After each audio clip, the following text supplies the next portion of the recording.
Standing is a really good position to be in. Walking's better, but standing's certainly better than sitting.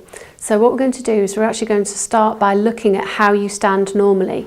This is going to give you your sort of foundation, your basis, where you're starting from. So all I want you to do is, it's a good idea if you can do this in front of a mirror, is just literally walk on the spot and then just stop and then have a look down at your feet and see where your feet are, because your feet are your foundation and it's really important that that's where we start.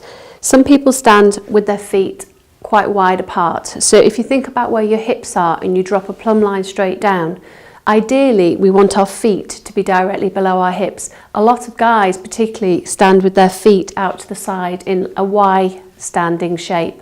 However, on the other hand, women often stand with their feet very close together, and this gives you a very narrow base of support, and it also brings your knees a lot further in than your hips. So the first thing to do is get our feet under our hips. To do this, if you just turn your toes out sort of in a 10 to 2 position and then bring your heels out to match, this brings your heels and your feet directly under your hips, what we call H standing. So it should be straight up through the thighs, straight across the pelvis and then up to the shoulders. So that's got your feet in the right position. The next thing you need to do is to make sure that you are carrying the weight of your body through your foot correctly. Now, a lot of people stand with their weight forwards in their toes. So I can show you easier side on.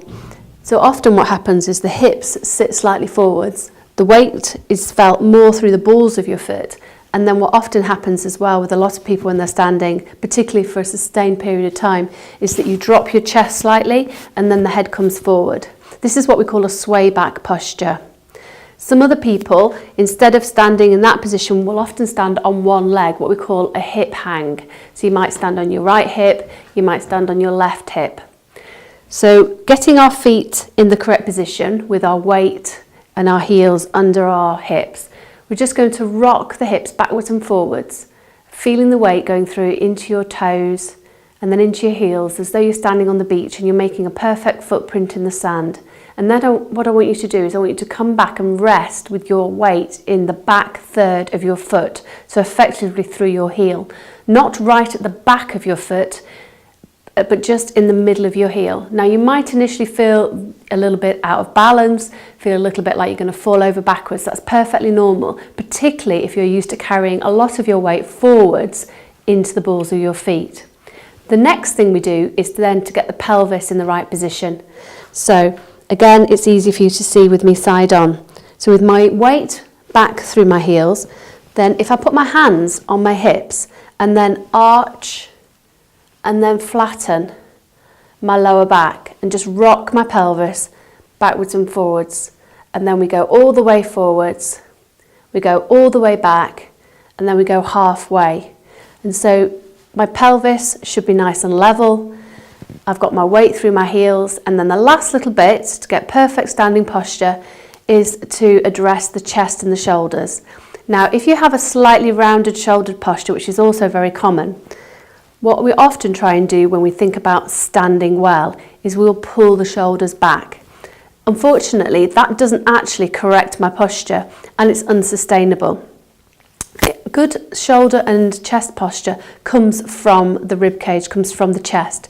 So what you need to do is you just need to lift your chest by 1 centimetre, and then automatically your shoulders will drop back, your head will lift, and it will come back onto the top of your shoulders.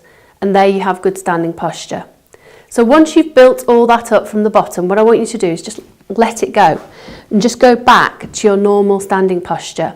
Say, for example, a sway back. And then we're going to build it up again from the ground up.